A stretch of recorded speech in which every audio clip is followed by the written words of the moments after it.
आइए सुनिए, देखिए, समझिए सनातन सत्य।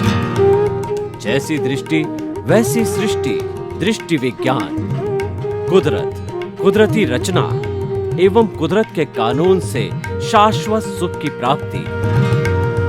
जोधपुर के परम पूज्य महात्मा उपासक प्रोफेसर डॉक्टर सोहन राज तातेड़ के निर्देशन में सनातन सत्य। जैसी दृष्टि वैसी सृष्टि, दृष्टि विज्ञान।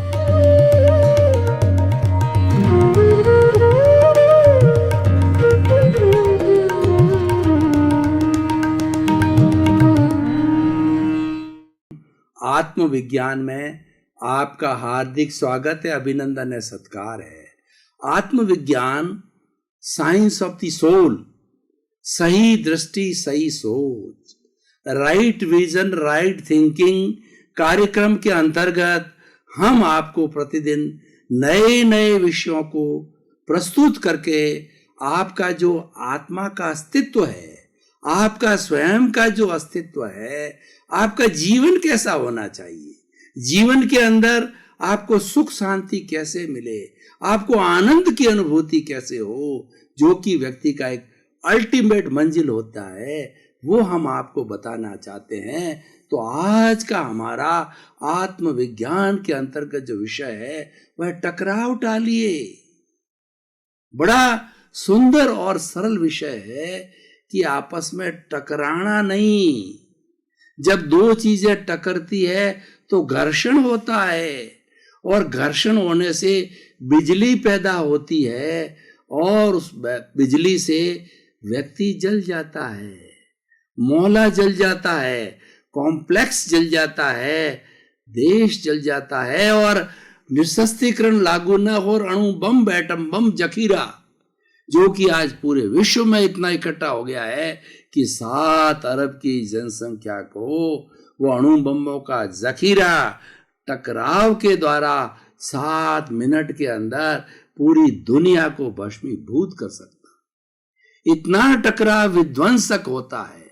छोटे रूप से बड़ा रूप मैंने सब बताया। तो हमारे जीवन में टकराव को कोई स्थान नहीं होना चाहिए।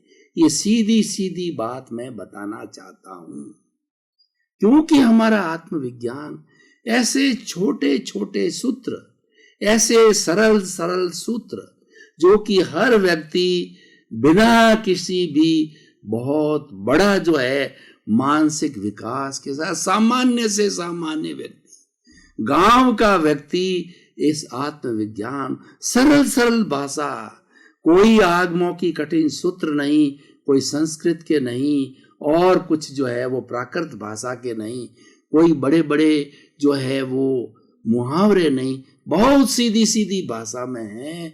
सूत्र प्रतिदिन बताए जाएंगे जो कि आपको हृदयंगम करने हैं, और सारी जो चीजें बताई जाती है अनुभव से बताई जाती है। जो कुछ भी मैं बताऊंगा किसी किताब को पढ़ करके नहीं, किस किताब को कोट करके नहीं, मेरे भीतर में जो प्रभु बैठा है, भीतर जो अनंत ज्ञान वाला है, वो क्या खुराक मुझे देता है, सरल सरल भाषा में आपको परोसता जाऊंगा।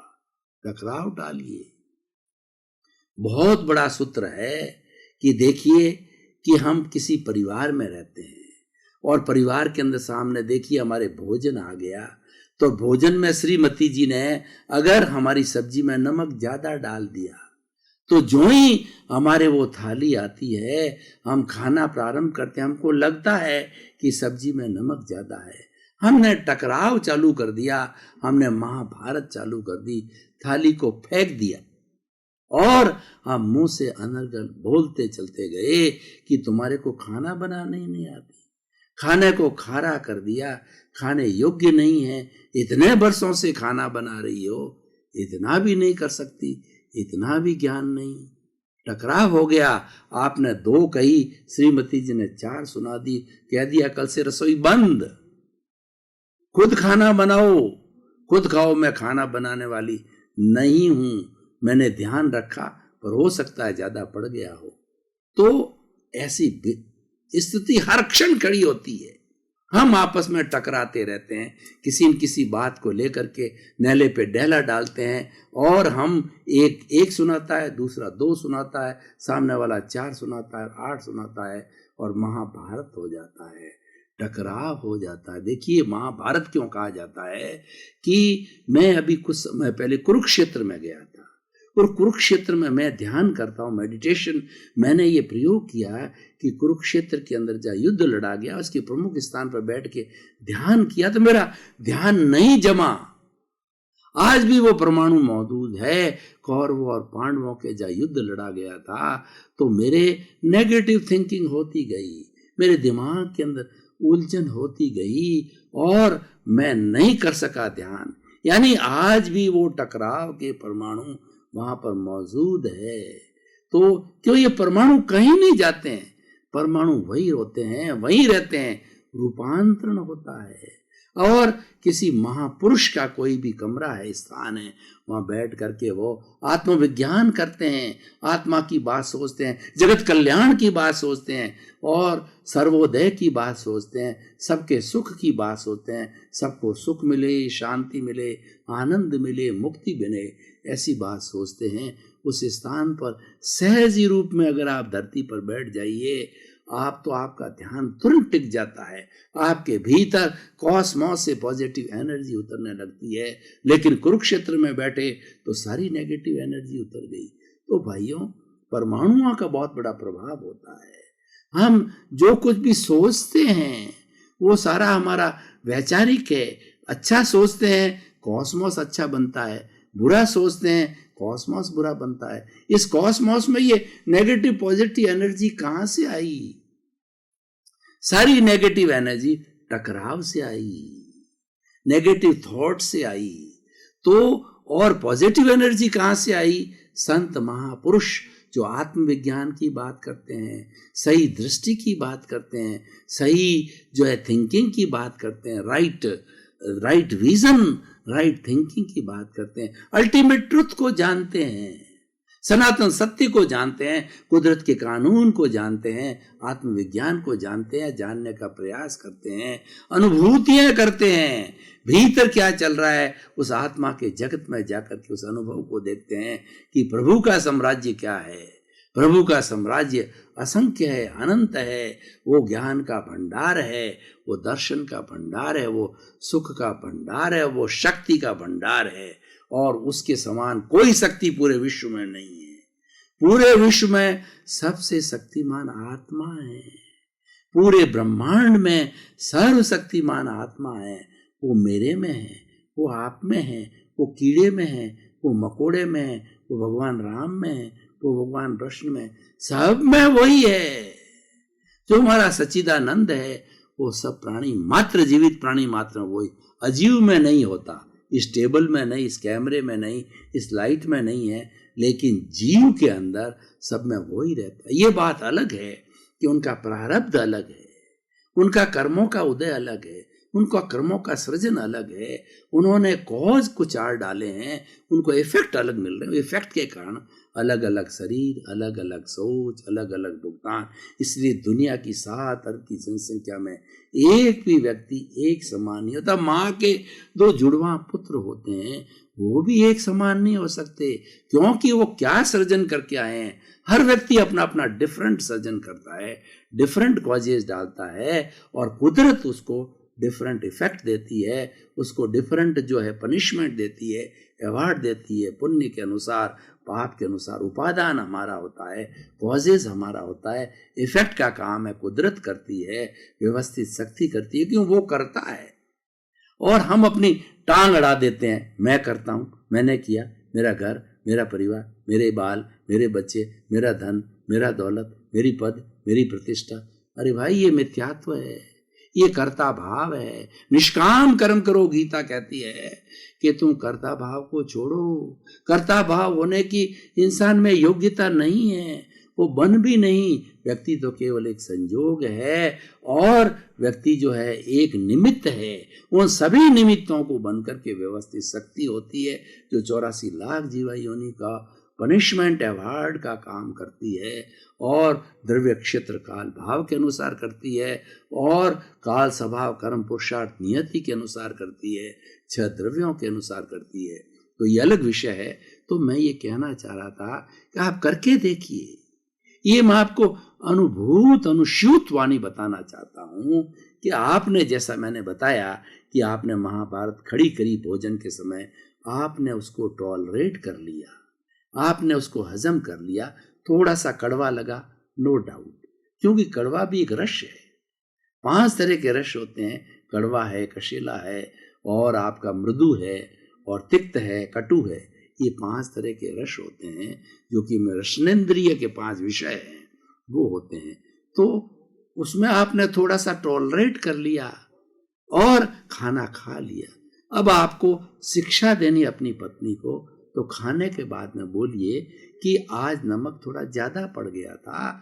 नमक ब्लड प्रेशर पैदा करता है, नमक खाने के स्वाद को गड़बड़ करता है। तो श्रीमती जी, आप थोड़ा ध्यान रखिएगा इस बात को, ताकि कि स्वास्थ्य पे बुरा प्रभाव ना हो। उसको शिक्षा दो, कभी भी वो नमक नहीं डालेगी और वो आपकी हितैषी हो जाएगी। वो आपके मृदु वचनों को, आपकी शिक्षा को धारण करेगी, क्योंकि ये सही कह रहे हैं।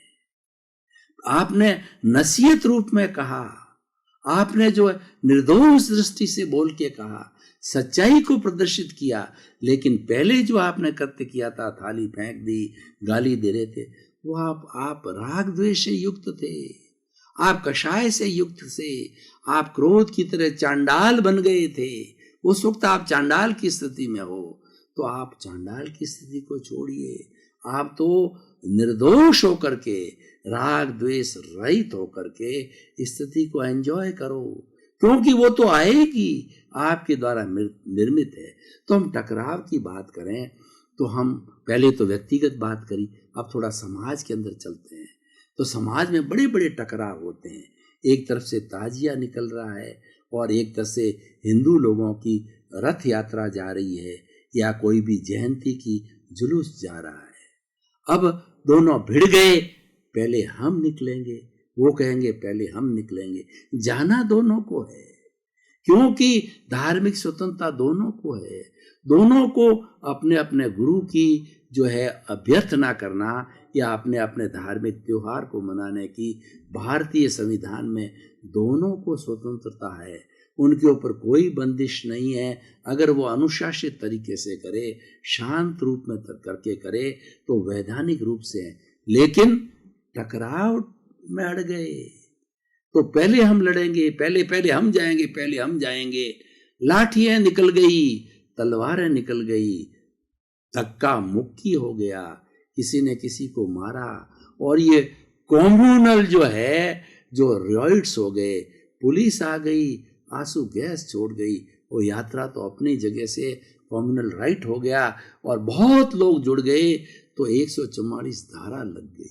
देखिए कितना सुंदर सूत्र है। अगर उस वक्त के अंदर दोनों की यात्रा आ रही है और उसमें भले इंसान है, तो भाई साहब आप 2 मिनट रुक जाइए, हम निकल जाते हैं, या भाई साहब आप पहले निकल जाइए, फिर हम निकल जाएंगे।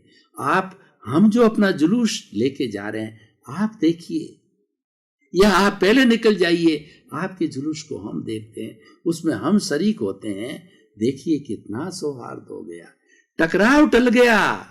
144 की धारा, सरकार को इतना तकलीफ देना, पुलिस को इतना आना, आंसू गैस के अंदर कुछ मर गए और कुछ लोग घायल हो गए।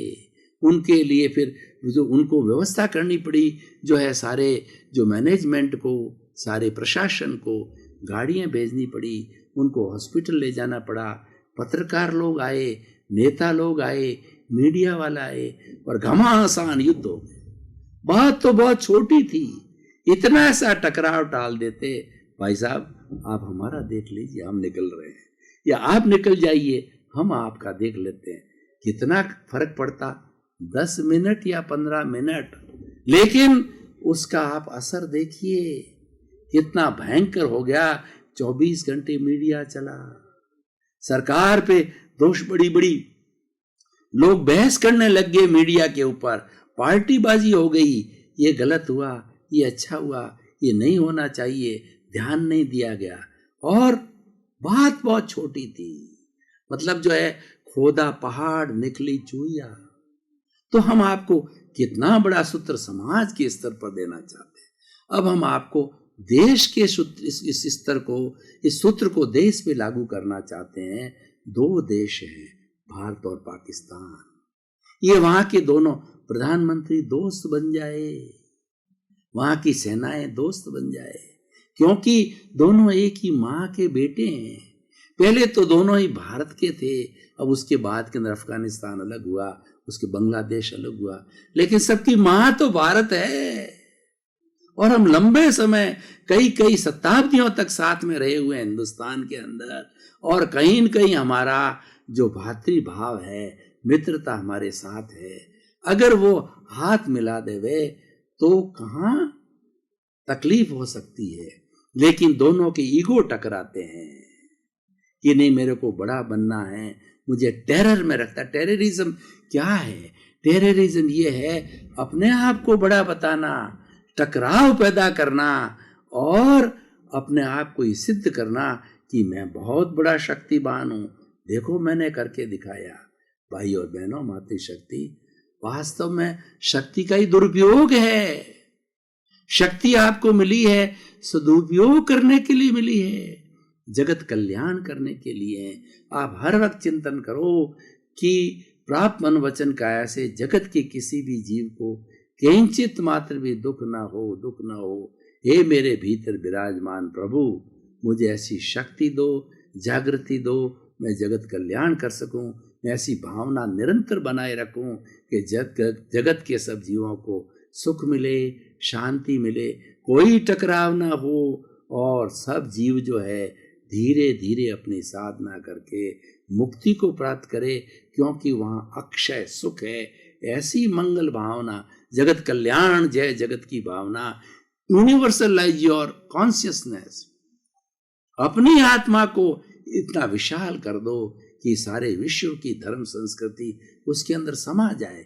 क्योंकि मैं बार बार कहता हूँ, इस दुनिया में सबसे बड़ी शक्तिशाली आत्मा है, सबको अवगाहना देने वाली आत्मा है, सारी चीजों को समेटने वाली आत्मा है। इस आत्मा में पूरा विश्व समाया हुआ है। जो एके जाने ते सब्बे जाने, ते सब्बे जाने से एके जाने। जिसने एक आत्म तत्व को जान लिया, पूरे ब्रह्मांड को जान लिया।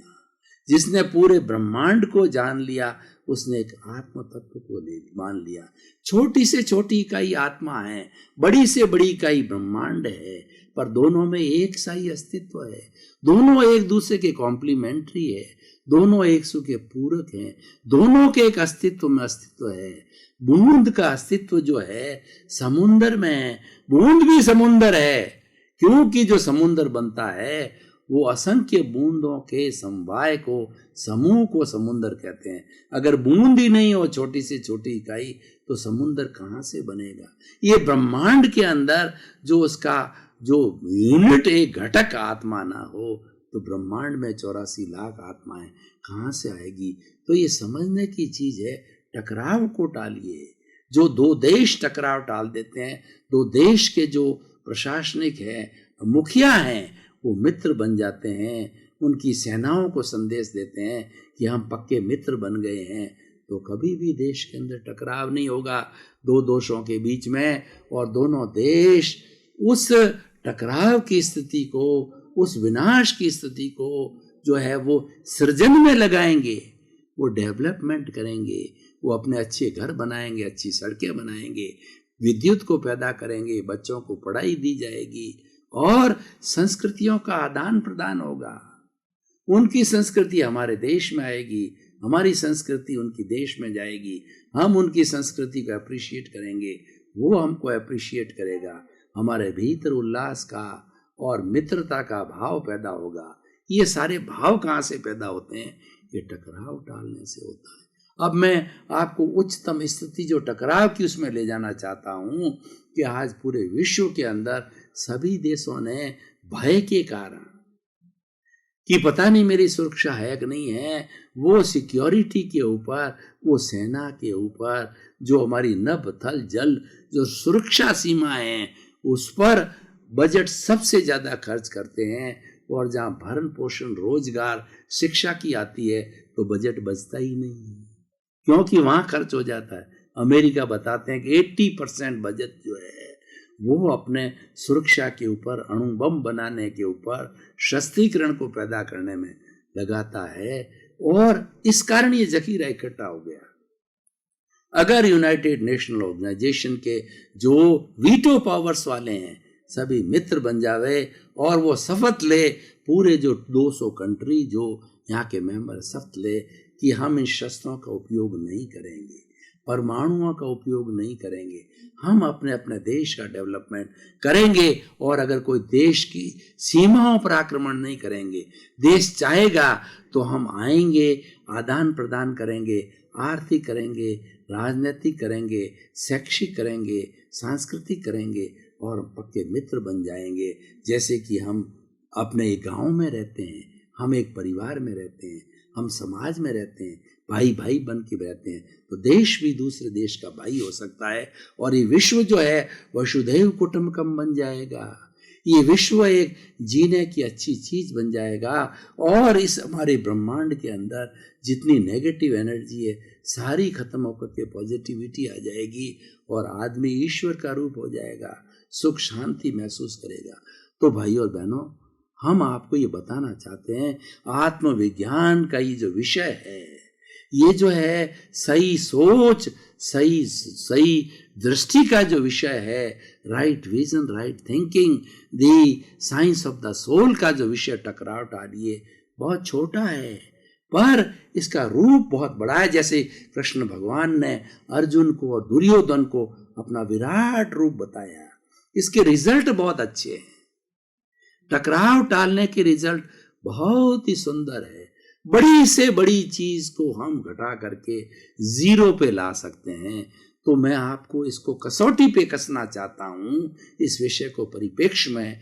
अगर व्यक्ति अपने भीतर टकराव टालने की भाव बनावे और ये चिंतन करे कि मुझे पूरे दिन भर किसी से टकराव नहीं करना है, अगर कोई मेरे से गलती होगी तो क्षमा याचना कर लेना है, विनयशील रहना है, पोलाइट रहना है, तो सामने वाला टकराव कर ही नहीं सकता। क्योंकि ये तो इज्जत होती है, गिव एंड टेक होती है, विचारों में गिव एंड टेक चलता है। मेरे में अगर बुरा विचार आएगा तो जिसके प्रति कर रहा हूं उसके भीतर तुरंत विचार आ जाएगा। ये टेलीपैथी है, ये विचारों का आदान प्रदान है, ये आत्माओं का आपस में विचार है, वो तुरंत आ जाता है, वो कहने की जरूरत नहीं होती है, भीतरी टकराव हो जाता है। फिर मुंह से बोल करके महाभारत करते हैं, टकराव करते हैं। सारी जो हमारी एनर्जी, देखिए इस शरीर में जो हमारी प्राण शक्ति पैदा होती है, वो प्राण शक्ति लिमिटेड पैदा होती है। वो 24 घंटे की प्राण शक्ति 24 घंटे की मन वचन काया को चलाने की होती है। और हमारा अकेला जो मस्तिष्क है, मेडिकल साइंस के डॉक्टर्स बताते हैं 20% ब्लड को, अकेला छोटा सा 2 पाउंड का मस्तिष्क है, 20% ब्लड को खींचता है। और इतने बड़े 2 पाउंड के बाद में 100 केजी या 80 केजी के शरीर को जो है मात्र जो 80% मिलता है। तो देखिए ये कितना बड़ा कारण है। लेकिन सारी जो प्लानिंग होती है मस्तिष्क में होती है, ये राइट लॉब में और लेफ्ट लॉब के अंदर होती है। हमारा लेफ्ट लॉब है मस्तिष्क का है, वो आध्यात्मिक है, और हमारा जो राइट है वो प्रश्न करता है, जिज्ञासा करता है, साइंस, मैथमेटिक्स और संसार की जितनी भी धाराएं हैं उसका करता है, जीवन यापन करता है और शादी करता है, बाल होते हैं, बच्चे होते हैं, इस दिमाग में होते हैं। इस दिमाग के स्पिरिचुअलिटी, सद्विचार, पॉजिटिव थिंकिंग आती है। तो मैं ये कहना चाह रहा हूँ भाइयों, आपका बहुत बहुत धन्यवाद। आत्मविज्ञान कार्यक्रम देखते रहिए। ऐसे ऐसे छोटे छोटे जो है रामबाण के सूत्र आपको मिलेंगे, सीधे सहज रूप से आपके हृदय में उतर जाएंगे और आप में रूपांतरण होगा। आप एक अच्छा इंसान बनना चालू कर देंगे। हमारा उद्देश्य है सुधरे व्यक्ति समाज, व्यक्ति से राष्ट्र स्वयं सुधरेगा। हम विश्व की छोटी से छोटी इकाई इंसान को सुधारना चाहते हैं, इंसान को सही मायने में इंसान बनाना चाहते हैं, मानवतावादी बनाना चाहते हैं। तभी हमने ये आत्मविज्ञान कार्यक्रम रखा, सही दृष्टि सही सोच का कार्यक्रम। तो इसको आप आकर के और आपके अंदर रूपांतरण हो, आपका जीवन धन्य हो, आपके प्रति मंगल भावना, शुभकामना।